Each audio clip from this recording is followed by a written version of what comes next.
Cuando mi hija empezó a hablar de su amiga imaginaria, no me pareció raro. «Se llama Lucía», decía ella. «Papá, Lucía quiere jugar conmigo. Lucía dice que mi vestido es bonito. Lucía no quiere que cierre la puerta». Cosas normales, pensé. Mi hija tenía 4 años, una edad donde el límite entre fantasía y realidad es tan tenue que uno aprende a sonreír y seguirles el juego. Al principio hasta me hizo gracia. Le preguntaba cosas como «¿Y dónde está Lucía ahora?». Y ella respondía muy seria, señalando la esquina del cuarto o el hueco bajo la mesa. A veces la escuchaba hablar sola, reírse bajito o contarle historias a esa amiga invisible. Era curioso, hasta tierno. Mi esposa, en cambio, no lo tomaba con la misma ligereza. Decía que algo no le gustaba, que nuestra hija a veces hablaba demasiado bajito, como murmurando, o que tenía conversaciones que parecían a 2 voces. Yo me reía de eso. «¿2 voces? Está sugestionada», le decía. «Es solo su imaginación». Pero hubo una noche en que no pude seguir negando que algo raro estaba pasando. Estaba solo en casa con la niña, mientras mi esposa salía a cenar con una amiga. Ya la había acostado y yo estaba en la sala, viendo el celular, cuando escuché risas que venían del pasillo. No eran gritos ni carcajadas, sino risas suaves, susurradas, como si alguien se estuviera divirtiendo contando un secreto. Pensé que la niña se había levantado. Fui a su cuarto. Estaba acostada, de espaldas, completamente dormida, o fingiendo. Me acerqué en silencio, contuve el aliento y escuché. Nada, solo su respiración lenta, regular. Volví a la sala un poco inquieto. Pensé que quizás había sido la televisión de algún vecino, el ruido del edificio, cosas que uno se dice para no pensar demasiado. Me senté de nuevo en el sofá y revisé el teléfono. Fue entonces cuando vibró. Un mensaje nuevo en WhatsApp, de un número que no tenía registrado.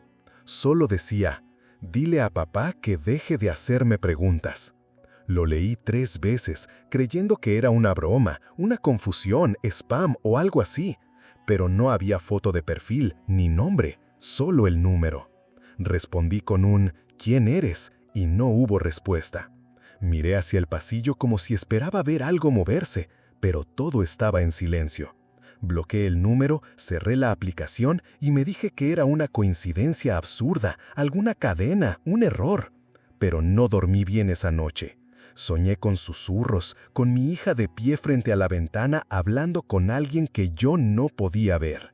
Desperté sobresaltado más de una vez. La mañana siguiente me atreví a mencionárselo a mi esposa. Pensé que se reiría, pero su rostro se puso serio. Me dijo que esa misma semana había escuchado a nuestra hija decir en voz baja, mientras jugaba sola, «No le mandes más mensajes a papá, se va a enojar». No quiso admitir que le daba miedo, pero sus ojos lo dijeron todo. A partir de ahí, algo cambió en cómo veíamos a Lucía. Ya no era solo un juego infantil. Era una presencia, algo constante. La niña hablaba con ella cada vez más, y cuando no lo hacía, parecía triste, como si alguien la estuviera castigando. Empezamos a poner más atención a lo que decía la niña. Grabábamos discretamente sus juegos. Escuchábamos detrás de la puerta. Una tarde, mientras jugaba en su habitación, la oímos decir, «No, Lucía, no le puedo decir eso. Me dijo que ya no te nombre». Mi esposa me miró con una expresión que mezclaba miedo y culpa. No sabíamos si hablar con la niña directamente sobre el tema. Ella no parecía asustada, al contrario, se sentía cómoda con esa supuesta presencia. Pero cada vez hablaba menos con nosotros. Había momentos en los que parecía muy lejos, como si no estuviera del todo en su cuerpo. La situación se volvió más extraña cuando volvimos a recibir mensajes. Esta vez eran 2. El primero decía, «¿Por qué ya no me habla?». El segundo, apenas unos segundos después, «Está llorando». El número era otro, sin foto, sin nombre. No respondí. Me limité a mirar a mi esposa con el teléfono temblando en la mano. Fuimos corriendo a la habitación. Nuestra hija estaba despierta, sentada en la cama, y tenía los ojos llenos de lágrimas. «No quiere que duerma si no le cuento un secreto», susurró cuando le preguntamos qué pasaba. La abrazamos, le dijimos que todo estaba bien, que no tenía que contarle nada a nadie. Esa noche la dejamos dormir con nosotros. Mi esposa, que nunca había creído en cosas paranormales, empezó a leer sobre amigos imaginarios, sobre entidades que se manifiestan a través del juego. Decía que a veces los niños no inventan a estos amigos, sino que los perciben. Yo no quería aceptarlo, me parecía absurdo, pero los mensajes seguían llegando, incluso cuando apagábamos los datos. Empezaban siempre igual. ¿Puedo jugar con ella? ¿Dónde estás? ¿No me extrañas? A veces se adelantaban a cosas que aún no habían ocurrido. Una noche, antes de que llegara a casa, recibí uno que decía: «Ya oí la canción que ibas a ponerle». Cuando entré, efectivamente, mi esposa había puesto música infantil y bailaba con nuestra hija en la sala. No se lo dije en ese momento. Ya era demasiado. Comenzamos a sentirnos vigilados. La televisión cambiaba de canal sola. La tablet de la niña se encendía en mitad de la noche con dibujos que ella nunca había descargado. Una vez, encontramos la cámara del monitor de bebé girada hacia la pared. Yo lo atribuía a fallas técnicas, a un mal contacto, a cualquier cosa que no fuera lo que en el fondo ya sospechábamos. Pero lo que más me inquietaba no eran los aparatos, era la mirada de mi hija. Ya no era la misma. A veces me observaba fijamente durante minutos sin decir nada, no con odio ni miedo, sino con una especie de distancia, como si yo fuera alguien que ya no conocía del todo. Un día, mientras la vestía para ir al jardín de niños, me preguntó si yo alguna vez había tenido una amiga que nadie más podía ver. Le dije que no. Me sonrió. Entonces, nunca estuviste solo de verdad. Me quedé helado. No por las palabras, sino por la voz. No sonó como ella, fue más grave, más pausada, una forma de hablar que no era suya. La miré a los ojos y por un instante creí ver algo extraño, una especie de parpadeo lento, como si su mirada cambiara de profundidad por un segundo. Me asusté tanto que ni siquiera le contesté. Me limité a seguir abrochándole la chaqueta. A partir de ese momento, dejé de hacer preguntas. Dejé de hablarle a mi hija sobre Lucía. Dejé de mencionar los mensajes. Pero eso no detuvo nada. Más bien, lo intensificó. Los mensajes ahora llegaban de madrugada. Ya no eran simples frases. A veces eran párrafos completos, con una ortografía impecable, una sintaxis que no parecía escrita por un niño. Ella duerme ahora. Podemos hablar si quieres. Tú también jugabas solo cuando eras niño. Pero nunca me viste. Tu abuela sí. Ella no me dejó entrar. Esa última frase me dejó helado. Mi abuela había muerto cuando yo tenía 8 años. Siempre fue una mujer supersticiosa. Recuerdo vagamente que le molestaba que yo tuviera muñecos con ojos de vidrio. Decía que atraían cosas. Una vez me quitó uno que amaba y lo tiró al fuego. «Este no es tuyo. Vino con algo más», me dijo. En ese entonces pensé que estaba loca, pero ahora empezaba a preguntarme si ella había visto algo que nosotros no. Esa noche busqué fotos viejas, una caja de recuerdos que guardábamos en el closet. Encontré una foto en la que mi abuela me sostenía de la mano frente a una fuente. Había algo raro en la imagen. Detrás de nosotros, en la esquina izquierda, había una figura borrosa, pequeña. No sé si era un error de impresión, pero parecía una niña, mirando hacia la cámara. Cerré la caja, respirando agitado. No quise decirle nada a mi esposa. Empezaba a sentir que si compartía demasiado, las cosas se intensificaban. Como si aquello supiera cuando hablábamos de ello. Como si escuchar nuestras dudas lo hiciera más fuerte. Pero el silencio no ayudó. A la semana siguiente, el celular de mi esposa también empezó a recibir mensajes. Ella sí se quebró. Una noche me despertó llorando, temblando. Me mostró el mensaje. «No te pongas triste. Yo puedo ser tu hija también». La abrazamos entre los dos. Nuestra hija dormía profundamente al lado, ajena a todo, con el puño cerrado como si escondiera algo. Revisé su mano con delicadeza, temiendo encontrar algo, pero solo tenía un pequeño dije que no era suyo. Nunca se lo habíamos dado. Era metálico, con un grabado muy leve, casi borrado, como una letra deformada. Lo guardé sin decir nada. Durante los días siguientes, las cosas empeoraron. Las luces parpadeaban por las noches. El intercomunicador del departamento sonaba sin que nadie lo activara. Escuchábamos pasos por el pasillo, aunque estábamos los tres dentro. Una madrugada, el televisor se encendió solo. En la pantalla no había señal, solo ruido blanco. Pero del altavoz salía una voz. No eran palabras claras, sino un murmullo constante, como si alguien estuviera hablando demasiado bajo o desde muy lejos. Nuestra hija se levantó y se quedó parada frente a la pantalla, como hipnotizada. No respondía, no pestañeaba. Le hablé, le grité, nada. Solo reaccionó cuando apagué el televisor. Parpadeó y me preguntó si podía volver a ver a Lucía, porque ya no la escuchaba bien. La llevamos con un pediatra al día siguiente. Nos dijo lo que esperábamos, que era normal a esa edad, que los amigos imaginarios pueden parecer muy reales para los niños, que no debíamos preocuparnos salvo que su comportamiento cambiara bruscamente. Pero ya había cambiado. Nuestra hija había dejado de comer con nosotros. Solo aceptaba comida si se la llevábamos a su cuarto, y con una condición muy específica, que no la miráramos mientras comía. Decía que Lucía se molestaba si la veíamos masticar. «Es porque ella no puede hacerlo», explicó una vez. Mi esposa intentó razonar con ella. Le dijo que Lucía no podía mandar en nuestra casa. La niña se puso pálida. «No está mandando, está cuidando que ustedes no me hagan daño». Esa frase me dio una punzada en el pecho. La forma en que la dijo, como si se lo hubieran repetido muchas veces, como si fuera verdad. Intentamos cortar todo acceso a dispositivos. Apagamos la red Wi-Fi, guardamos los teléfonos en un cajón. Pero al día siguiente había dibujos nuevos pegados con cinta en la pared del cuarto de nuestra hija. No eran suyos. El trazo era diferente, más rígido, más preciso.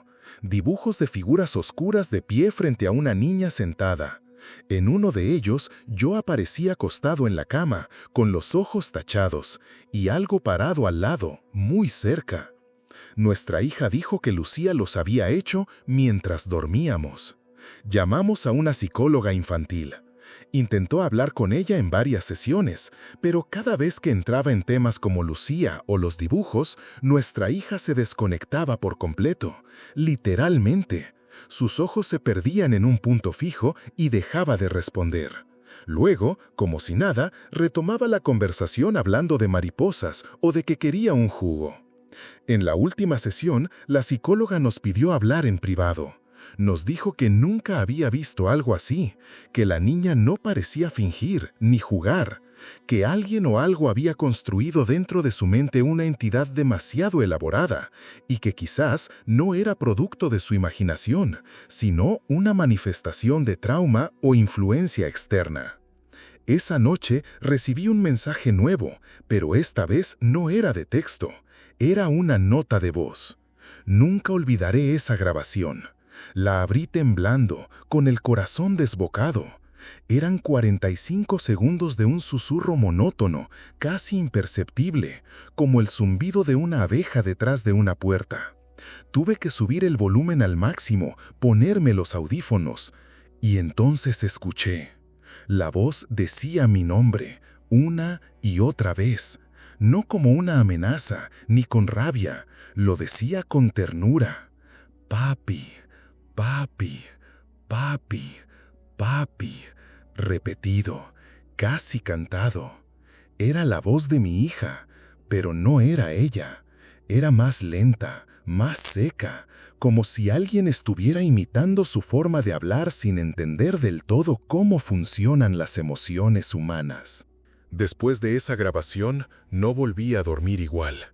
Me sentía observado, incluso en la ducha, incluso cuando estaba solo en el coche camino al trabajo. Me encontraba mirando al espejo más de lo normal, como si esperara que mi reflejo parpadeara en otro momento o sonriera cuando yo no lo hiciera. Empecé a evitar los espejos, a revisar las puertas 2 veces, a revisar que mi hija respirara por las noches, como cuando era bebé, A veces la encontraba despierta, con los ojos abiertos, mirando hacia el techo. Me decía que estaba esperando que Lucía le contara un secreto que aún no podía decirme. Mi esposa ya no intentaba racionalizar nada. Había entrado en un estado de constante alerta, una mezcla de culpa y agotamiento. Las cosas desaparecían de la casa. Pequeñas cosas al principio.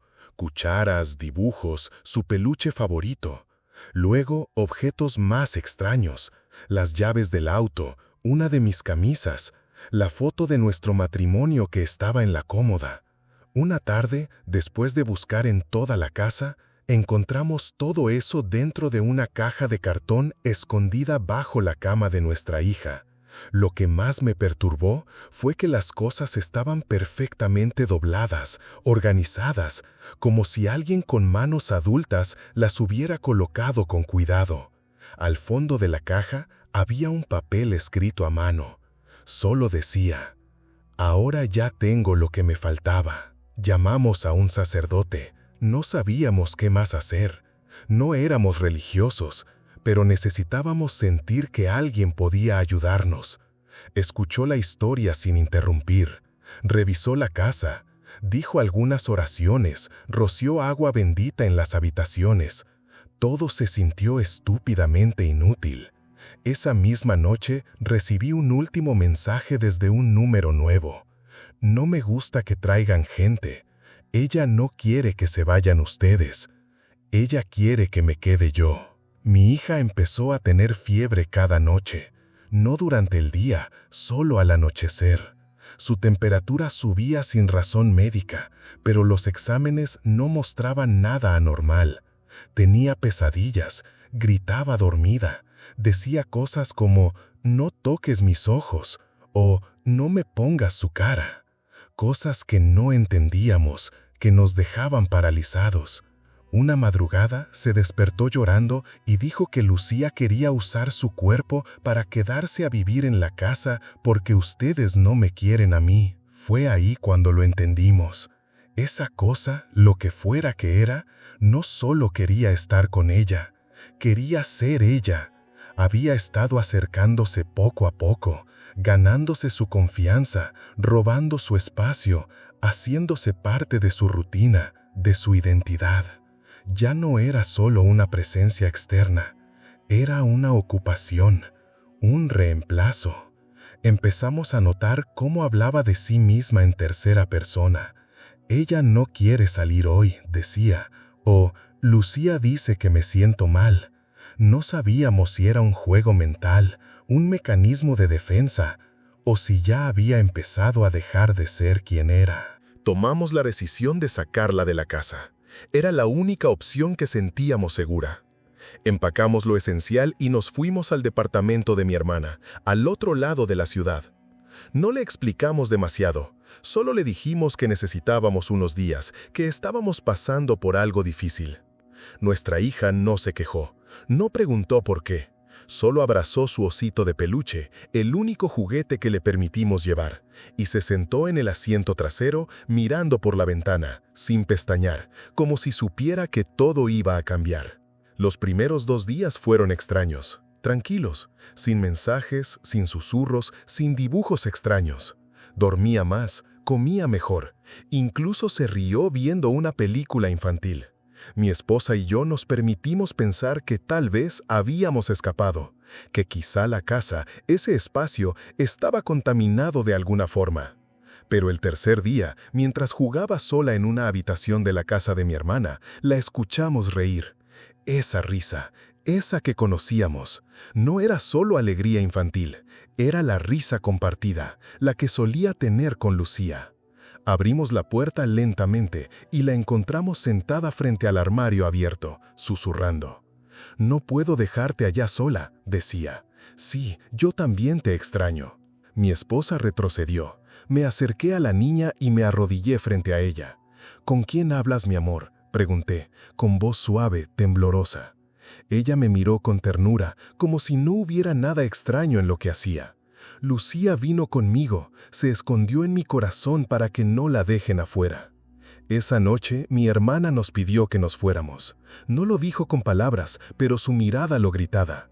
Escuchó los pasos, vio las luces que parpadeaban, sintió esa presencia.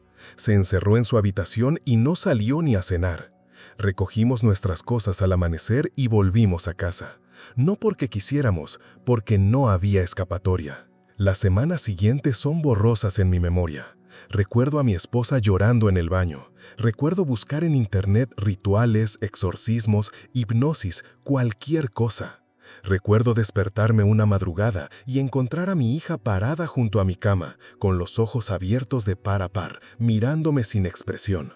Le hablé, no respondió. La llevé de la mano a su habitación, no opuso resistencia. No dijo nada en todo el trayecto. Al día siguiente encontré otro mensaje en mi celular. Esta vez no tenía palabras, era una imagen, tomada desde dentro de nuestra casa, desde la esquina del pasillo. Se veía la sala a oscuras y en la fotografía mi esposa y yo dormidos en el sofá. Lo más aterrador era que en primer plano, al borde de la imagen, se veía la silueta de una niña con el cabello suelto, de espaldas, tomando la foto. Y lo supe, no era mi hija, no era ella. Esa imagen fue la última advertencia, o tal vez la confirmación de que ya no había nada que hacer. Aún con todo el miedo, intentamos seguir. Nos convertimos en autómatas, despertábamos, desayunábamos, fingíamos normalidad. Pero algo se había roto. Nuestra hija seguía con nosotros, pero ya no era nuestra. Se reía cuando algo se rompía. Le hablaba a objetos que no estaban allí. Y a veces, cuando creía que no la veíamos, se miraba al espejo con una expresión distinta, como si se estuviera estudiando a sí misma desde dentro. Ya no decía, Lucía me dijo, o Lucía quiere. Ahora simplemente hablaba en primera persona, pero sus palabras ya no sonaban como las de una niña de 4 años, eran demasiado seguras, demasiado conscientes. Una noche, mientras revisaba mis mensajes antiguos con los ojos quemados de tanto no dormir, noté algo que me había pasado por alto. En cada mensaje recibido desde números desconocidos, al final de cada texto había un símbolo minúsculo, casi imperceptible, una especie de letra invertida, como una L deformada con un punto. Lo había visto antes. Era el mismo símbolo que estaba grabado en el pequeño dije que encontramos en la mano de mi hija semanas atrás. Entonces comprendí que no era solo un juego, era un sistema, un lenguaje, una forma de marcar algo, o a alguien. Me obsesioné. Comencé a revisar sus dibujos, sus juguetes, su ropa. El símbolo estaba en todas partes, escondido, grabado con crayones, con lápiz, a veces arañado en la madera del escritorio. Me fui desmoronando en silencio. Cada día que pasaba, esa marca se volvía más frecuente, más visible, como si ya no hiciera falta ocultarla. La última noche, antes de que todo terminara, mi hija entró sola al cuarto mientras yo estaba sentado en el suelo, en medio de la oscuridad, con el celular en la mano. Se me acercó despacio, me miró con una ternura desconcertante. Se sentó a mi lado y me acarició la cabeza. «Ya no tienes que estar triste, papá. Ella ya no está enojada contigo. Dice que puedes descansar ahora». Le tomé la mano, temblando. Estaba fría, fría como el metal, como el dije. Me miró a los ojos y sonrió. «No necesitas recordarme todo el tiempo. Ella dice que eso duele, que te hace daño seguir pensando que soy yo». Le pregunté qué quería decir, pero su mirada se endureció, y con una voz tan baja que casi no le escuché, dijo: «Tú sabes quién soy.